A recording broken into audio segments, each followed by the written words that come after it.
Well,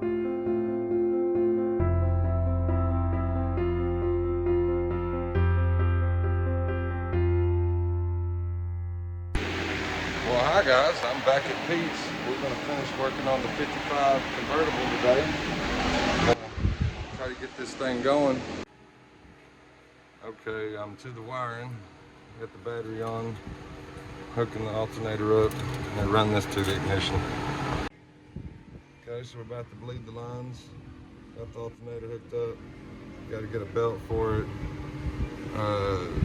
Still got to put the battery on it.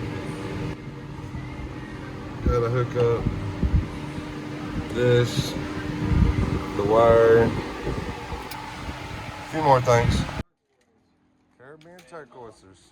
About 25 years later, he said, I never did pay you for painting that, did I? No. People bad.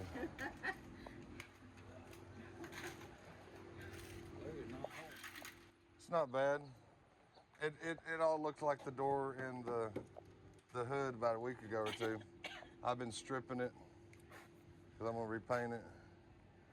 But put my truck in the shop, so I had to do something. I had to have something to drive.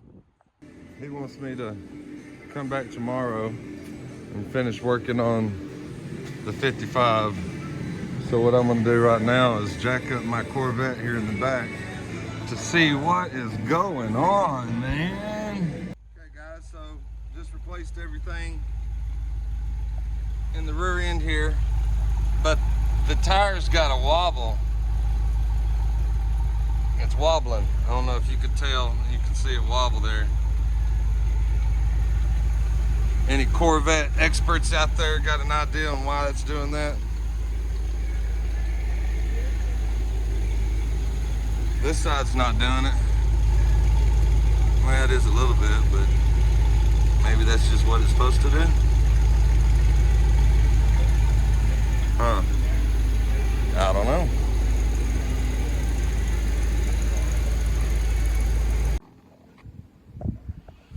Here's the body to the AC Cobra. It's gonna need some body work done to it, but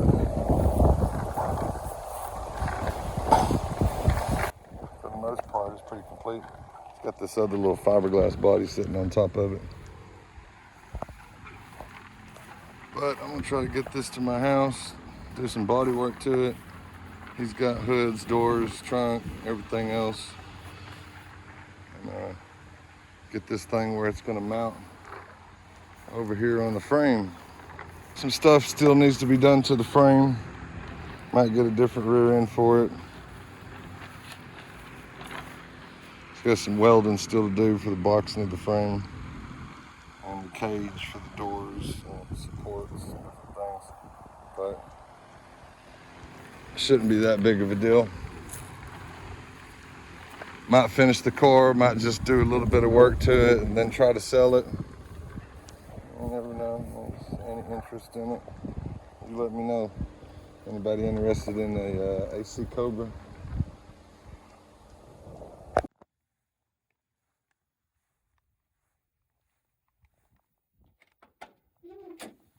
Okay, so I cleaned it up a little bit. The 79 Camaro. It's pretty rough. Interior is. All the glass is good. There's no cancer. It's probably a 305. I've got the hood. Anybody interested in it? I'll probably take $2 grand for it. It's not a bad car. Not a bad car at all. The 34, I'd probably sell it. Somebody wants to give me some money for it. What do I want? I'm probably gonna need at least 5 or 6 for it. You don't like my price? That's okay. That's okay. Hood for the Camaro, 82 Chevy. As a roller, I'd probably take 1,500 bucks. No motor, no transmission. But I got a long bed. I got a couple of long beds out in the field. So I can sell you a long bed truck for parts, doors, tailgate, different things, you know.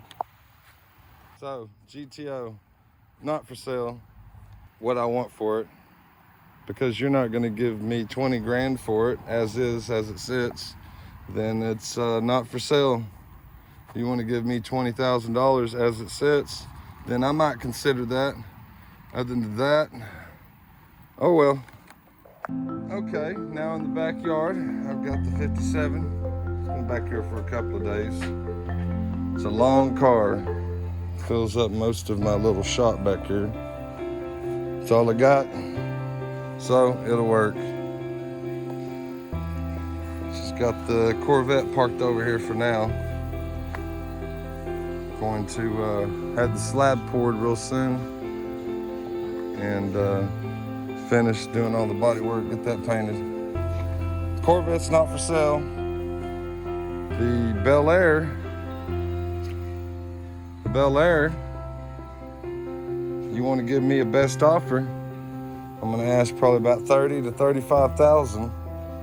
I'm going to get a new carburetor for it. It cranks right up. It just, when it goes to idle, it dies. So the carburetor's coming up, so just have it rebuilt, or I'm gonna get a new Edelbrock, whatever. Might fix a couple of other little things on it. New carpet, door panels. Might get new tires for all the way around it. White walls, still matching the same thing, of course. So. And the only other thing I have at the house is the Glastron Boat still. I had a guy I was talking to about it. He seemed real interested. He owned a 57, 58, and a 59, and a boat shop, he says, where they work on them. So shout out to him if he ever sees this video. I still got the boat. Anybody else interested? This is a 1956 Glastron. One of 23 of the original pre-line, because the company officially started in 57, right? So 1956, this would have been one of the original 23. They were originally red color, as you can see, underneath the green. Somebody had restored it. This boat you're looking at is the very first fiberglass boats created for public consumption by independent factories. So basically the first fiberglass boat is what I'm being told. So yes, it needs to be restored, but isn't it cool? I've seen, maybe you know what I'm talking about, where they take the Bel-Airs and then they have the boat behind them and they're both painted the same and they match. That'd be a pretty cool little combo I could get going on right here, isn't it? What do you think? I was talking to the old lady about it, my friend. Oh, it's a 56 with the 57.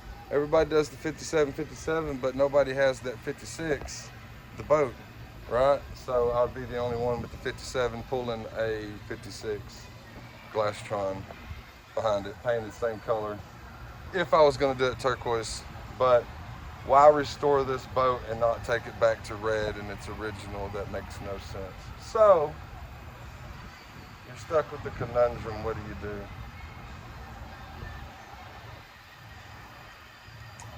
I don't know. Money talks. You tell me. I do have the title to the boat, to the motor, and to the trailer. I've got the title to the Bel-Air, the GTO. I've got the title to the 34 Chevy. Nothing in my field has titles though, but that's okay. Bonded titles are an easy thing to do nowadays, right?